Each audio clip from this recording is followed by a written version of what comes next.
What up, everybody? It's your boy Young Fizz, and welcome back to another tutorial. Today we are inside a Maschine studio, and I'm gonna show you guys how easy it is to do an arrangement inside a Maschine studio.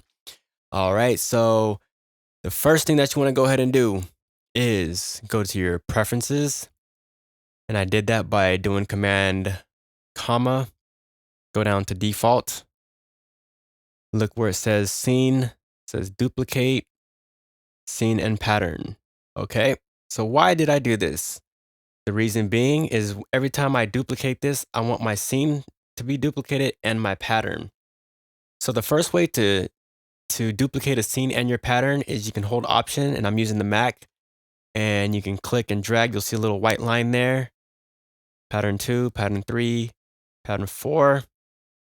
Or if you're using the Maschine Studio like me, I can just highlight my scene and just simply duplicate 1, 2, 3, 4, 5. All right, so let me go ahead and zoom in here. Okay, so you're probably asking yourself, why did I do it like this? So basically, the reason being is because when I go to arrange a track, it's like I'm working in Pro Tools, for example. Um, Let me go ahead and name this here. So it's like working in Pro Tools. I like to work in a linear fashion, meaning a line straight across. So when I know when my intro is playing, I know that I don't want to hear no drums. So I can go ahead and go to drums, delete. I don't want to hear my 808. I don't want to hear any transition effects until, to the hook or to the pre-hook rather. So I may need that one depending on where your hook and your pre-hook's at. All right, so I have my intro. So the only thing I want playing in my intro is the instruments, and I want the melodies. This is the main melody playing in the intro. So it's these instruments down here. That's all that I want playing. And then this may be verse 1 maybe. So I don't mean to mess you guys up. Okay, so I have my intro, and then I want to go right into verse 1. This may be something else for you. It may actually be a build for you, but for me, it's going to be the verse. So I have the intro, the verse. Okay, so I know in my verse, I don't want to hear none of these instruments here. So I'm going to highlight that. The bell, the pluck, the lead. I don't want to hear none of it. All I want to hear is the 808, so the drums and the main melody.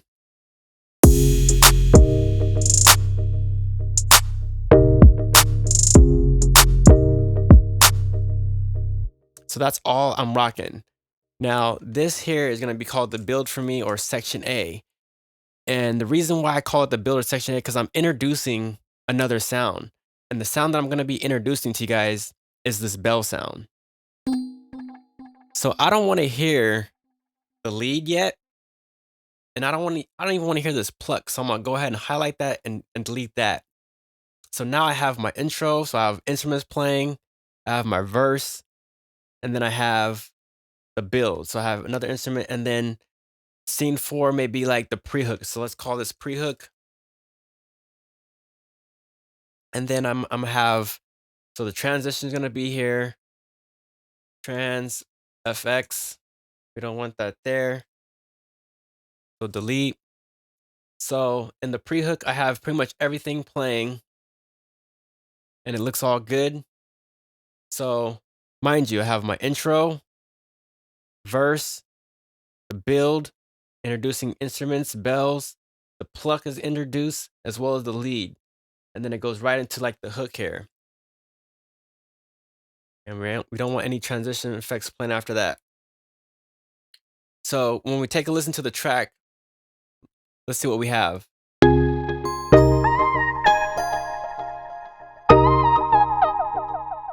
So that's the intro, the verse.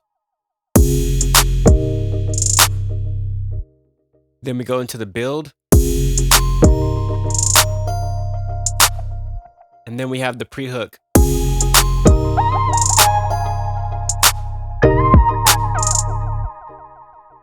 And to me, this is the easiest way that I could arrange my track, because say, for example, if I wanted to change something in here, I can just do so freely. I don't have to worry about my pattern 1 being all the same and affecting another one. Because normally I think a lot of people like to have pattern, like maybe call this pattern one, and then this will be pattern one, this will be pattern one, because it's all music is like a bunch of loops. But when you're arranging, you want to change the arrangement a little bit. So what I like to do is make it kind of unique in a sense by introducing other instruments or taking something out, and by setting it up like this, I'm able to do so in a linear fashion, like I'm working in Pro Tools, Logic, whatever. Or if I want to have add extra sounds, I can simply come in here. I can add another transition sound. I would go to hook here, and then I can just create another pattern, whatever the next pattern is gonna be. So it makes it a lot simpler for me. And I hope you guys have found this tutorial helpful. Make sure you follow me on my Instagram, mr.dopestatus. And make sure you support this channel by simply hitting that subscribe button, hitting the like button, and make sure you share it. I want to thank you guys for watching, and I'll see you next time.